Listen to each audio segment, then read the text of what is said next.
Hello, I'm Tara Brabazon, and I'm the Dean of Graduate Studies at Charles Darwin University. Welcome to Outrider 33. Would you supervise you? This outrider comes via request from James. I'm working with James at the moment. He's just finished his PhD, and we're working together to enable his career as a PhD supervisor. And through our conversations, as he's moving into his early career researcher phase, he asked me a fascinating question: who are the most difficult students that I've ever had to supervise? Now, I did answer that question for him, but I asked him, where did that question come from, James? And he said he'd been reflecting back on his own candidature, and he wondered if he would actually supervise himself with effectiveness. He's looking back on his 3 years of enrolment and realising things were perhaps not as they seemed as a student. So that's a very powerful and reflexive moment for James. But his question certainly provoked me, and I've been supervising PhD students for 25 years. I am that old. And obviously I've supervised hundreds of PhD students to completion, and as Dean, cared for thousands of PhD students and Master's students. So I know a great deal about the challenging cases.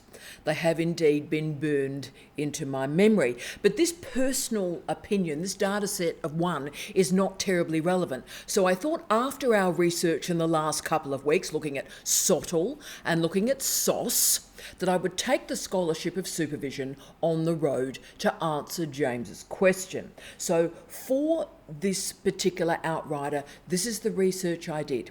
The first thing I did was I wrote down myself the 10 most challenging student modes that I've had to supervise. Now, I wrote that on a card, and then I put that card away. I then contacted 20 of my mates, 20 of my great friends, very experienced supervisors, and I asked them, dude, what do you think were the most challenging students that you've supervised through your career? And then I finished off with two particular print-based data sets. I looked at ombudsman reports where supervisors complained about their students, and I also looked at the secondary literature, looked at the Scholarship of Supervision literature about complaints from supervisors about their students. So really interesting primary and secondary data set. Now, surprisingly, and this was a surprise, with all those different data sources, the overlap was about 70 to 75% of the configuration of the most challenging students. So if you're sitting at the moment and wondering, why is my supervisor not giving me feedback? Why is my supervisor cancelling meetings? Why is my supervisor not engaging with me? Why are they ghosting me? Or indeed, why have they made a decision to retire rather than finish my candidature? If these are questions that you're asking yourself, then there may be some answers in this outrider today. And can I say, just to present balance, I've just finished a book titled The Pernicious PhD Supervisor. I've gone in great detail and explored the very, very challenging modes and models of supervision that exists and supervisors that exist. So don't think for one moment I'm sort of laying this all on the students. I've certainly written a very, very long corrective to this outrider. But I wanted to make this outrider useful. We're reaching the end of our calendar year, and I wanted to ensure there was a moment of consciousness for you, that you're thinking about the decisions that you're making, that you are conscious about your behaviour and the patterns and the consequences of that behaviour. So we're looking this week at, the challenging students. Would you supervise you? Next week we're going to explore excuse culture, a very interesting new literature. But then we're doing all of this so in the new year we can sort of create a fantastic positive moment and look at rebooting your candidature. But before we get to any rebooting, we have to look at your present. We have to look at now. So if your supervisor is currently looking at you like they're Marlon Brando, and I mean late Marlon Brando, I may be about to give you some reasons for that behaviour. Okay, so would you supervise you or the 10 most challenging students to supervise? Let's do this. 1, the students that miss deadlines. Supervisors have many, many students and many, many deadlines and responsibilities. And if you miss one of those deadlines, that has consequences on the rest of their personal and professional life. So while a lot of the research literature quite rightly focuses on supervisors not providing quote unquote timely feedback to students, the greatest problem that I've confronted in my supervisory career, particularly in the last 10 years, is students missing deadlines. And missing deadlines not by an hour, not by a day, but by months. So I always ask students to help them plan. When will this chapter be completed?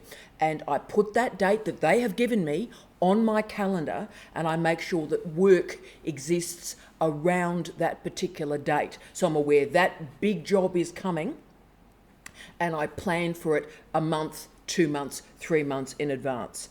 Then, of course, the work doesn't arrive. Doesn't arrive for weeks, doesn't arrive for months.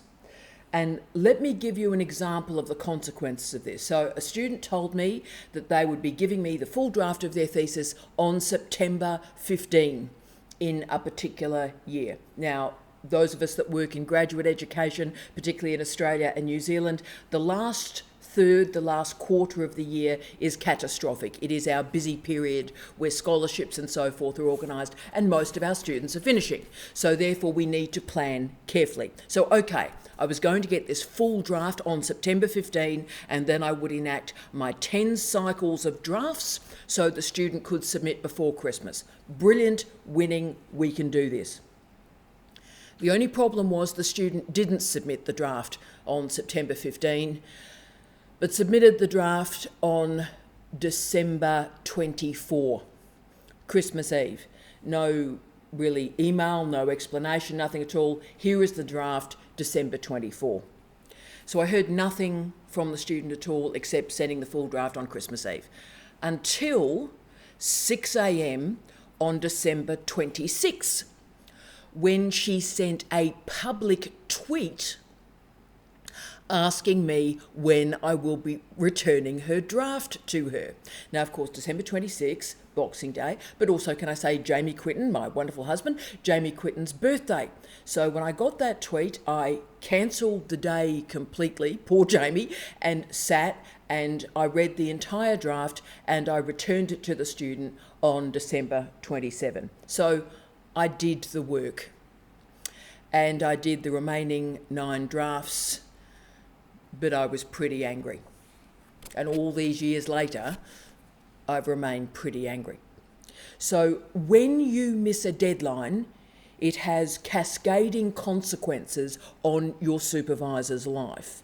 So if you ask yourself, why is my supervisor not providing me timely feedback?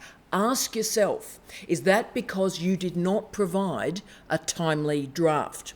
Supervisors have a plan, and that supervisory plan collapses if you don't deliver the draft when you say you're going to deliver that draft. And this problem only intensifies when you deliver that work late and then expect a rapid turnaround. Okay, 2, students who do not read enough.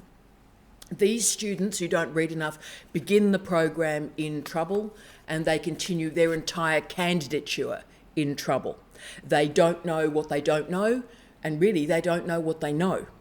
They're claiming a significant original contribution to knowledge, a SOC, because they haven't read enough to actually realise what they've supposedly created or invented or discovered was actually created, invented or discovered 35 years ago.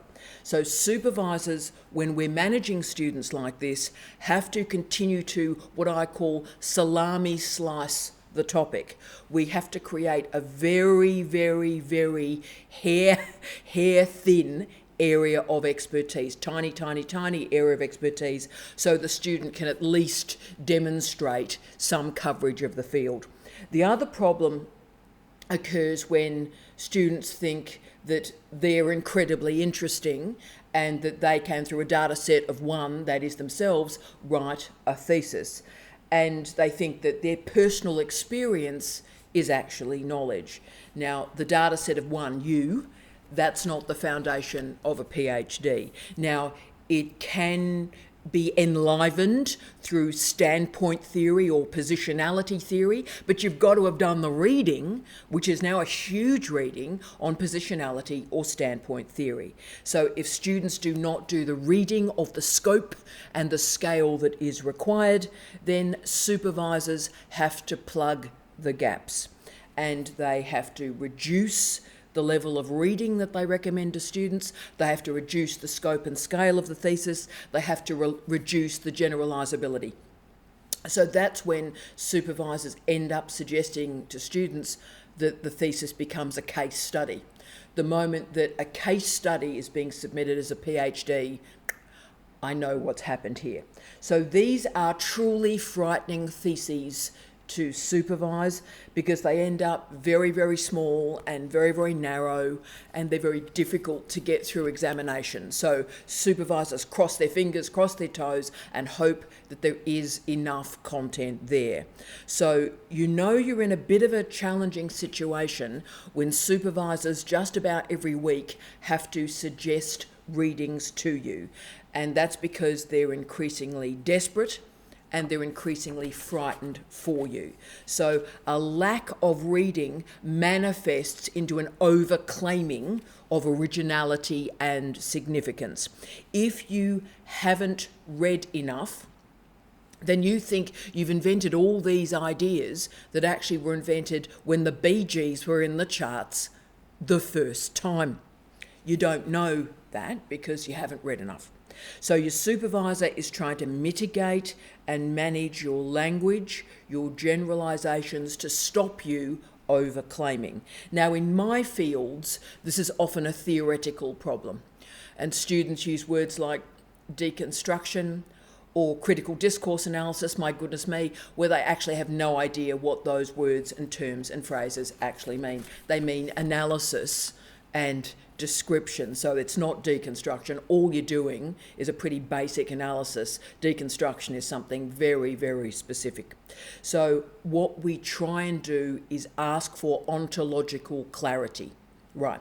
3, asking your supervisor to work harder than you are working. Now, one of the supervisors I spoke to used an unbelievable phrase with me. He stated, quote, "I've put too many of my words into this thesis," end of quote. Whenever you get really experienced supervisors together, successful supervisors who have got a lot of students through quickly, whenever you get these supervisors together, we talk about one particular type or group of students. And that is the students that we are frightened that we did too much for them. We shake our heads, we're embarrassed, we regret the scale of the work that we did for them. And there are lots of causes for this particular problem. Firstly, obviously, the student may be lazy, absolutely. They may be too busy, or they may be quote unquote entitled. Now that's a word I don't use. You've probably never heard me use that word entitled, but the crew I talked to used the entitled student a lot when they were talking with me. So what I think they were meaning when I asked them, what do you mean by entitled? The student expects the supervisor to do the reading for them, to write the thesis for them, to make it complete.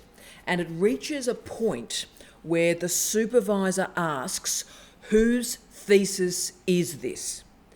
The most dangerous group of students are the ones who think that they're doing the work and actually the supervisor is doing the work for them. So the supervisor is doing all this work and it sort of melts into the student's thesis like butter in a pan. These are incredibly sad cases, and often, the student is incredibly busy. I understand that, and to be frank, they're probably too busy to enrol in a doctorate, and sometimes the student is just lazy. They just can't be bothered. But every now and again, probably 1 in 10, 1 in 20 students I supervise, it is very clear that the supervisor is working so much harder than the student. The student only works during the supervisory meetings, so the only time they actually do any thinking or working is during the meeting itself. Little reading is done, basic writing is done, and at a certain point for all these supervisors, it becomes an ethical matter. Whose thesis is it? And at that point, that's when many of these supervisors step away from their particular behaviour. And they're doing it to see if the student can actually work at the standard required for a doctorate. And often the student can't, and the candidature ends. This behaviour infuriated the supervisors that I talked with. As I said, they use that word entitled, which is interesting. So supervisors endlessly offering comments, reading, altering the draft to an incredible degree. And then further, this was the other issue that was raised, the tracked changes were ignored and the same errors keep being presented in draft after draft after draft. The time wasted from these supervisors making the same corrections through all of these drafts means that these supervisors stop reading the drafts. This problem intensifies when you present the drafts with spelling and grammatical errors. Now, let me tell you what this is like. This happens to me a lot. So a student presents me with a draft, and this has only happened in the last 10 years, by the way. Student presents me with a draft, 100,000 words, and they haven't put a spelling checker through 100,000 words. So I have to do that first, and that takes me about an hour, sometimes longer. So think about it. I'm trying to offer you feedback about epistemology, about theory, about ontology, and I'm having to correct your spelling. If you haven't done a spelling check, that wears down supervisors. Think about all the things we could be doing. I can write about 5,000 words an hour, right? But instead of doing that work, I'm putting your draft through a spelling checker. So if you're getting some attitude from your supervisor, I'm sorry about that, but ask yourself about what you're doing. Have you presented drafts to them where they are having to do spelling and grammatical checks? And it's interesting, I hear students say, well, I gave the draft to my supervisor and all he found were sort of writing errors and spelling and grammar. You're not asking the question, why have you presented a draft to a supervisor with spelling errors? If you send a thesis to an examiner with spelling errors, they will send it back to the university. That's why we do the basic corrections first. Okay, 4. You disappear for weeks, for months, and then you expect immediate feedback. This happens a lot. A student disappears. Now, they may disappear because of a health concern or a family concern. They may disappear because of work. They may go on a holiday. But they disappear. Sometimes they tell their supervisors that they're disappearing, sometimes they don't. But I'm always interested with what happens upon the return of the student, because often when the student returns, all these deadlines suddenly cascade on them and milestones are required and on we go. So the student realises they're behind in the milestone and they then need immediate feedback. The best way to receive feedback from your supervisor is little and often. And that's why I get my students right from the very start of their candidature to write what I call 1,000-word discussion papers. Has a lot of advantages, gets the students writing from the start, and I'm able to draft little and often and create that iterative improvement. But if your student receives nothing and then has to do a huge amount of drafting, they often become overwhelmed. So little and often is the way forward. 5, this was a new one for me, the crowdsourcing student.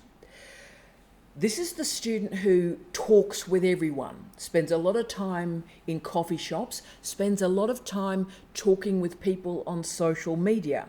And what they're doing is they're gathering up opinions about their research. Now, all these opinions are granted equal weight. So their supervisor's expertise is one of many voices that are granted credibility in this process. Now, the reason supposedly students are getting all these opinions about their research is so they can cherry pick their responses.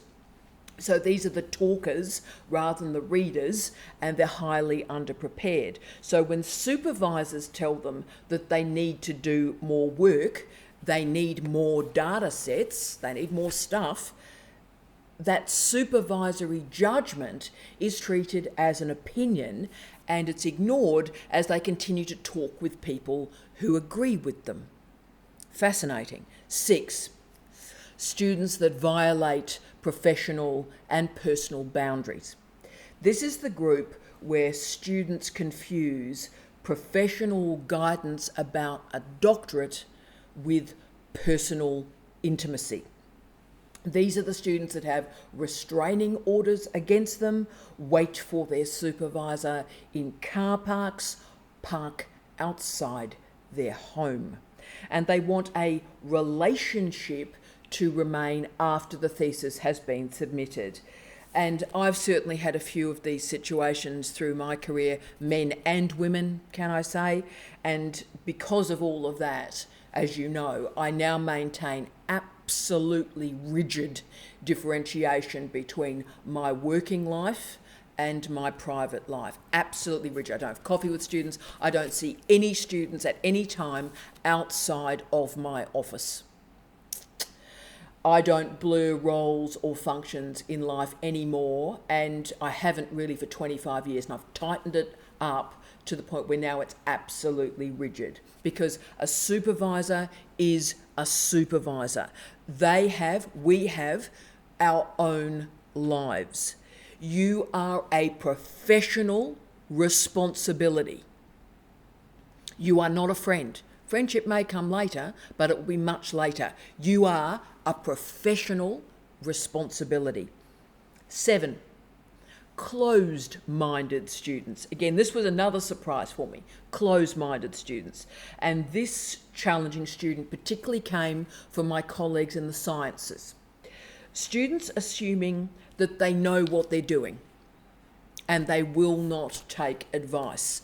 And these students are particularly dangerous when there are industry partners involved in the thesis. And therefore, because it's an industry project, it requires clear inputs and clear outputs and very precise dissemination protocols. So what happens is the student stops listening to the supervisor and they burn through the industry partnership. They have not produced the research of sufficient quality or scope or scale to move through examination. So these students present to the world as hyper-confident.